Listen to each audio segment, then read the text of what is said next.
What's going on, everybody? RJ Ochoa here from SB Nation's bloggingtheboys.com. Hope all is well wherever you are. Hope you're happy, safe, healthy, and that it is a very happy hump day for you. That's right. It is hump day, April the 30th, 2025, the last day in the month of April. And we are here for a very special YouTube exclusive. I know that last couple of months I've been doing my live shows in the Bleacher Report app, and we tossed those up here on the YouTube channel. It's been kind of a hectic, few months of the off season with a lot going on. So we're going to try to get back to a little bit of a normal routine. We have interviews that have been dropping as well. Obviously, those live here, but making sure that you and I, because I appreciate you so much, each and every one of you who subscribed here to the YouTube channel. I know we have a lot of new subscribers after the NFL draft. I want to make sure that we're feeding this machine. And so that's exactly what we're here to do today. We're going to be doing our best to predict, so to speak, Jadon Blue's rookie season from a statistical perspective for the Dallas Cowboys. Going to be using the tools that my friends at StatHead have to offer. But yeah, I'm excited to be here. I'm excited to get going and excited to kind of chat. By the way, if you want to hang out with me on social media, I'm on X, Instagram, Threads at RJ Ochoa, X, Twitter, whatever you want to call it. TikTok, RJ.Ochoa. Like my Facebook page, just search for RJ Ochoa. You can also search for RJ Ochoa on Blue Sky. Email, by the way, if you're interested in that kind of thing, is rj.ochoa@sbnation.com. And goes without saying, make sure you're checking out bloggingtheboys.com for the latest and greatest in the world of Dallas Cowboys news, discussion, and analysis, including my own, alongside our fantastic staff. So let's go ahead and get to the Jadon Blue of it all. Now, we're going to be comparing Jaydon Blue to Tony Pollard a lot, or using Tony Pollard's career with the Cowboys as a level of an example is maybe the best way to put it. And the reason for that, really, quite frankly, is because there is no one in recent history to kind of look to. This isn't about style or frame or athletic profile. This isn't saying that Jaydon Blue is going to be Tony Pollard, but in case you forgot, the Cowboys took Jaydon Blue this past weekend in the NFL draft with the 149th overall pick. That's in the 5th round. That is the first time the Cowboys have spent a pick in the top 150 selections on a running back since Tony Pollard. The Cowboys took Tony Pollard at 128 6 years ago in 2019. That's a 4th round selection. Obviously, prior to Pollard, the most previous instance of the Cowboys spending a top 150 pick on the running back position was Zeke Elliott in 2016. So my point here is, Jaydon Blue quite literally is the largest investment relative to draft capital that the Cowboys have made at the running back position in some time. So I'm a big fan of looking back at history and trying to predict things and trying to see what it can tell us. Again, I'm not saying that history is completely predictive, although if you've followed me for years, you know that I like to draw comparisons and draw parallels. Not exactly doing that today. I hope that, we're all going to learn something and figure something out, but let's go ahead and take a look. So using my friends at StatHead, like I said, I use this tool all the time. They're a partner of mine, and truly an incredible partner in that their tool is amazing. This is how I look up any information. If you see me tweet stats or occurrences or things like that, it's because I mine the StatHead database. So what we're going to be doing today, and I also wanted to do this on screen in case once upon a time, I wanted to learn how to do these types of things and I didn't know how. So maybe you're curious on how to look up this kind of information. And that's what we're going to be doing. So this is StatHead that, power all sorts of professional sports and obviously collegiate sports. We're going to be looking at Jaydon Blue's college season and college career.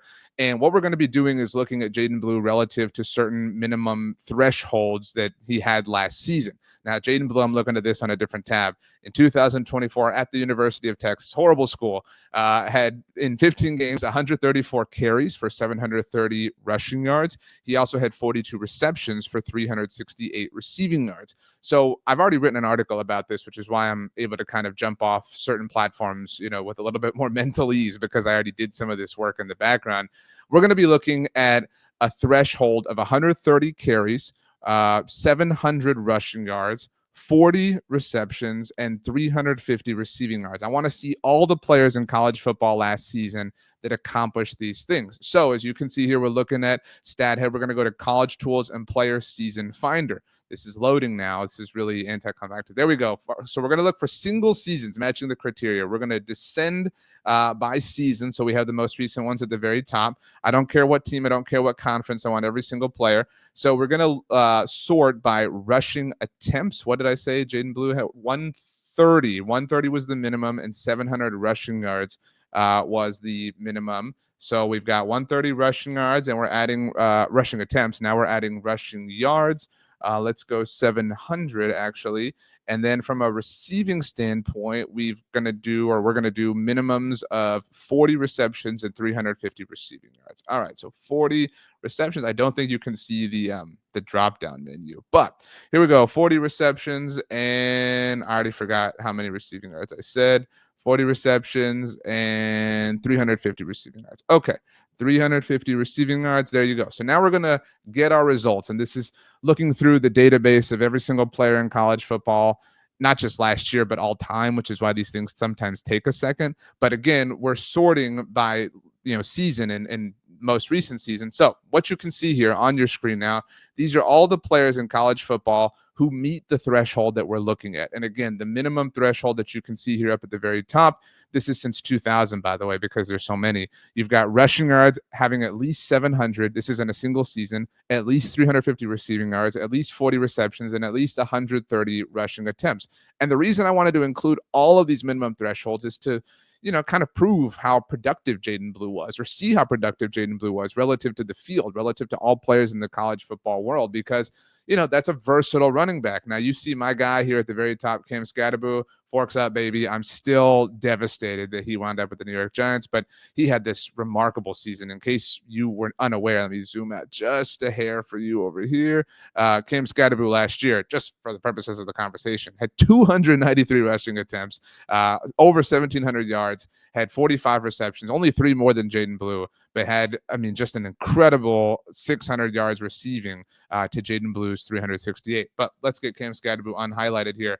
So these are all the players. There's 9 players in college football. There were 9 players, who met these minimum thresholds. And Jadon Blue, new Dallas Cowboys running back Jadon Blue, is one of them. Jadon Blue in his 2024 season, 15 total games, had 134 carries for 730 yards, 42 receptions for 368 yards. How does this compare? Well, he played, more games than some of the players who we're looking at here. My mouse is being kind of funky. He had much fewer carries than basically everybody. Again, Cam Skattebo is kind of the other end of the spectrum. Darius Taylor had 205 carries. Desmond Reed had 184. Elijah Young had 201. But still, we're talking about, relatively similar, I know I'm stretching here, production. A yards per attempt perspective, he had 5.4 yards per carry versus Elijah Young's 4.4. Even the mighty Cam Skattebo with, 160 more carries had only half a yard more.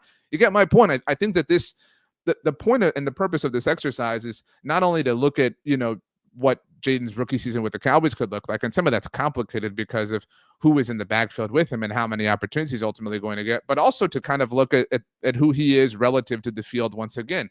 Now, from a reception standpoint, only 42, but 8.8 yards per reception, which is good for 4th if we, obviously accept that Desmond Reed, CJ Campbell, and again, the aforementioned Cam Skattebo were all ahead of him, but had the 6 touchdowns. So my big takeaway from looking at this, and I know Brian Schottenheimer touched on this in the post-draft press conference, is that while we can acknowledge that Jadon Blue is maybe going to be somebody who can help in obviously just the traditional running game, he's going to be somebody who's really going to help out in the passing game. And that is something that this team has not had from a running back since Tony Pollard. Now, by the way, Tony Pollard did not meet these thresholds. I don't need to look this up because I looked it up on Tuesday when I wrote the article, but he only met the threshold of receiving yards in any season at Memphis. So you're talking about Jadon Blue, a much more, in this particular sense, much more productive player than Tony Pollard was when the Cowboys got their hands on him. And like Jadon Blue, I know that graphic from Bleacher Report's been making the rounds,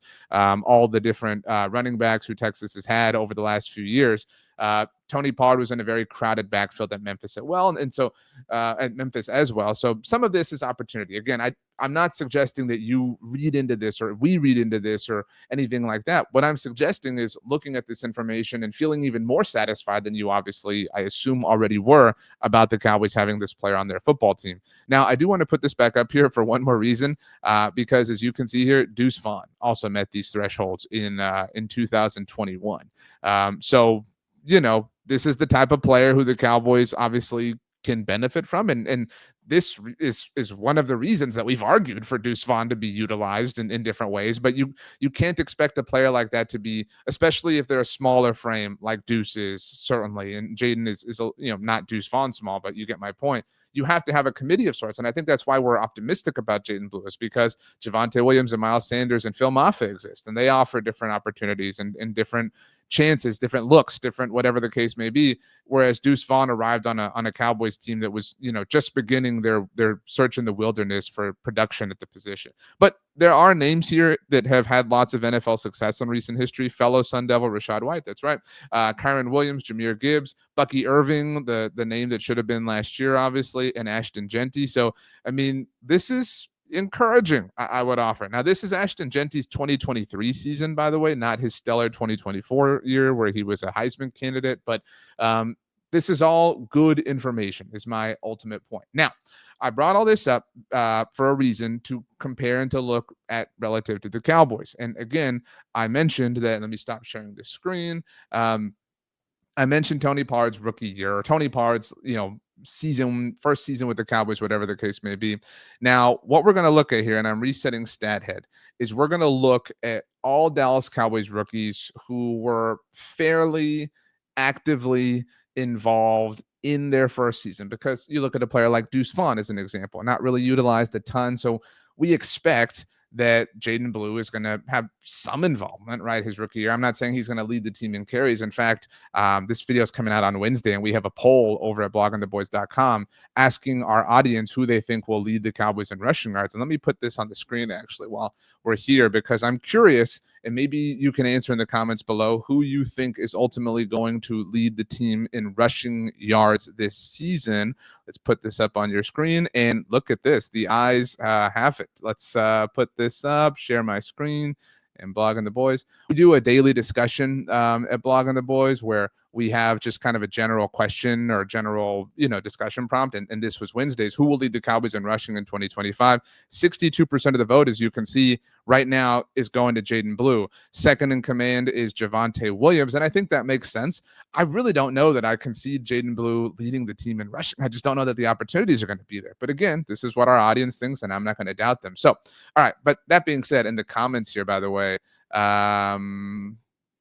everybody feels kind of the same. But okay, so we assume that Jadon Blue is going to have some level of involvement in his rookie season. And to me, some level of involvement, the line of demarcation that I kind of drew in my head when I was coming up with this idea and talking about it and whatnot, and getting ready to write the article and getting ready to make this video. And I also made some social videos about this. You can check out my Instagram or my TikTok.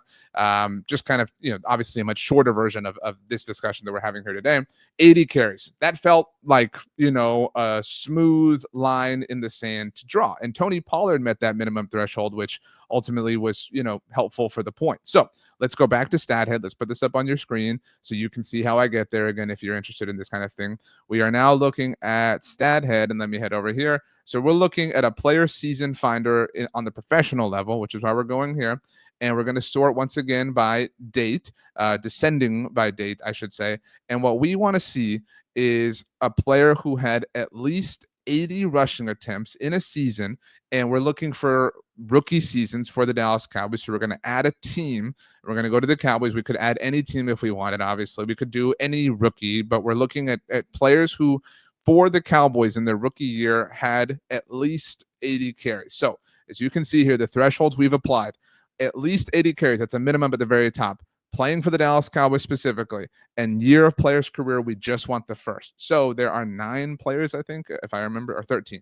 Excuse me. There was 9 for Jadon Blue and players meeting the threshold. So what you're looking at here on your screen is every player in Dallas Cowboys franchise history who, as a rookie, had at least 80 rushing attempts. And Tony Pollard, again, I threw this out in my mind when I was, coming up with this idea. And Tony Pollard happened to meet the minimum threshold, which was helpful for the discussion and helpful for assessment and things like that. Now, I should also mention that Tony Pollard played not only for a different head coach, but 2 head coaches ago. That was still the Jason Garrett-led Cowboys in 2019.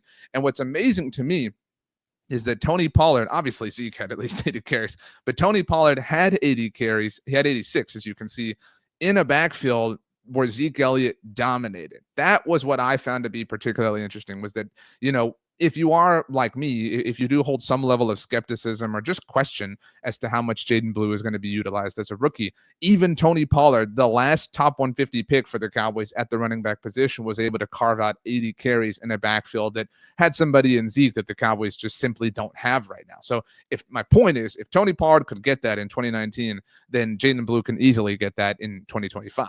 So Tony Pollard, again, I think a good kind of case study here. In his rookie season in 2019, played 15 games, 86 carries, 455 yards, 5.3 yards per carry, 2 touchdowns. Okay, cool. I don't think that Zeke Elliott is a fair comparison. I think that that's understood, right?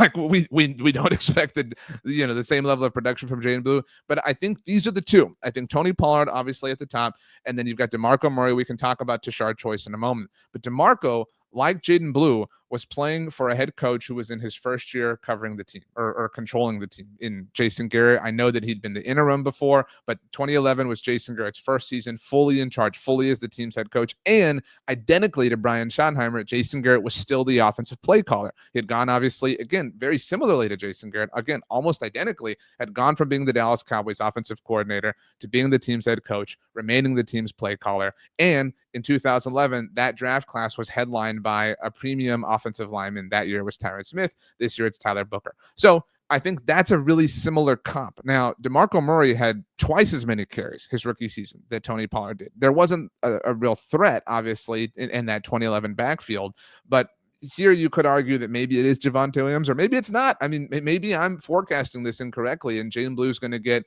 a lion's share of the work. But I think that the predictive, or the predictability, the prediction that we can draw for Jadon Blue as a rookie with his rookie season with the Cowboys is somewhere in the middle of these two players, somewhere in the middle of these two lines of production. So I think you can slot him for somewhere around 100 carries. That would be my guess. Kind of, again, if we're looking at the middle here, I know I'm leaning on the lower side here, but somewhere around 100 carries. Tony Pollard had 455 yards. DeMarco Murray, and the reason that offensive line situation is interesting to me, that offensive line in 2011 was in some bad shape, and Tyron was the first step in the right direction.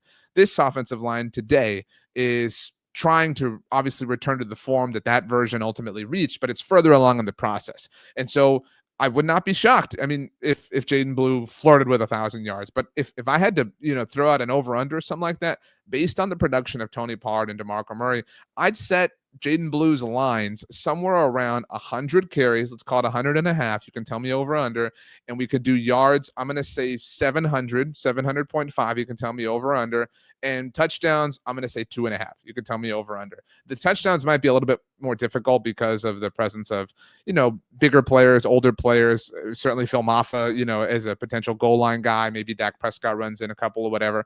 My point here is I think that's what we're looking at from a 2025 season stat line for Jadon Blue in his rookie year with the Dallas Cowboys. And I think if that's ultimately what, it winds up being, it's hard to be upset. I think that that's pretty solid. I think that that's what this team has been missing. And the two players that we're looking at here, or that we were looking at, I should have put DeMarco, or let's talk about Tashard Choice. There was a great article that came out on, what's today, Wednesday, on Tuesday.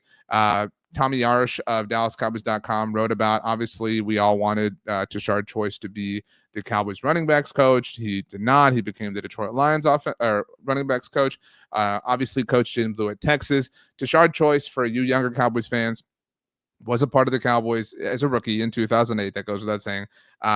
Joined the team at the same time as Felix Jones. There were injury situations in 2008 involving Felix Jones and Marion Barber, and those led to Tashard Choice having opportunities. That inflates these numbers. I mean, this is an impressive rookie year, don't get me wrong, but this is not a gaudy rookie year. But even then, my point to you is that if not for the injuries that had occurred, Tashard Choice would not have had the opportunity to have even 92 carries for 472 yards for the Cowboys as a rookie in 2008. Now, I'm very grateful for that. It was a lot of fun at the time, but that's important context that you need. I don't think you can look at Tashard Choice's rookie year without that context and say, oh, well, if that happened, the Jadon Blue thing can happen. Because again, certain dominoes fell that opened those doors for Tashard Choice. And so I think, again, I'm very curious. 100, let's call it 100 carries, 700 yards, although that's 7 yards a carry. But let's call it 100 carries and 650 yards, whatever you want. I think we're looking at numbers around there. That's what I think that this team's ultimately going to get from Jadon Blue as a rookie, assuming the production or the opportunities for him are relatively chalk with what we've seen from this franchise before. Now, that was not with Brian Schottenheimer calling the plays, and that's worth mentioning. But a lot of what the Dallas Cowboys do, kind of stands the test of time, as we have seen over and over and over again. And so ultimately, I hope this was a fun and interesting, at least, conversation to have about Jadon Blue, because I know we're all excited. I know we're excited about Tyler Booker and Donovan Ezuraku and Savon Ravel. But Jadon Blue is a toy. He's an offensive toy, right? He's a player who can score points. And so I think that we have a different level. We were so hungry. We were starving for a new running back or a new receiver. And so that was why I kind of wanted to do a little bit of a deeper dive into him. And I hope that you appreciated it. But I did have an article about this that went up on blogontheboys.com on Wednesday. If you want to go read this, it was a lot of the same verbiage, like I said, if it's easier for you to digest that way. Or like I said, also, you can check out my Instagram or my TikTok. I have shorter versions of this whole video up as well. You can also follow me on X/Twitter at RJ Ochoa. Blue Sky, search for RJ Ochoa. I have a Facebook page as well. If you're on the book, just search for RJ Ochoa, like it, follow whatever you want to do. And if you want to ask a question or whatever, Instagram DM is probably your best bet, but rj.ochoa@sbnation.com is how you can email me as well. For now, my friends, I bid you adieu. Like I said, I'm going to really try to get back to some more YouTube exclusives. I love doing the live shows in Bleacher Report, and I love that we're able to put them up here for you. And I appreciate those of you who obviously watch everything that we do and I do, but want to make sure that we're giving the YouTubers, something special just for you consistently and constantly, because, you've helped make this channel so successful, and I really appreciate that. Schedule the rest of the week. Today is Wednesday. You got this video. Tomorrow, Thursday, we'll have the Bleacher Report live show that we'll toss up here, obviously. And then on Friday, I had a conversation with Alex Smith recently that we'll be throwing up, and talked a lot about his approach to medicine, which was really fascinating, but obviously talked a lot about Dak Prescott and injuries and being this late into a career without having total team success, things like that. It's a conversation that I think you're really going to enjoy. So if you haven't yet, please subscribe to the channel and like the video, all that fun stuff. But let's go ahead and get out of here. Thank you so much, everybody, for hanging out, and we will see you next time.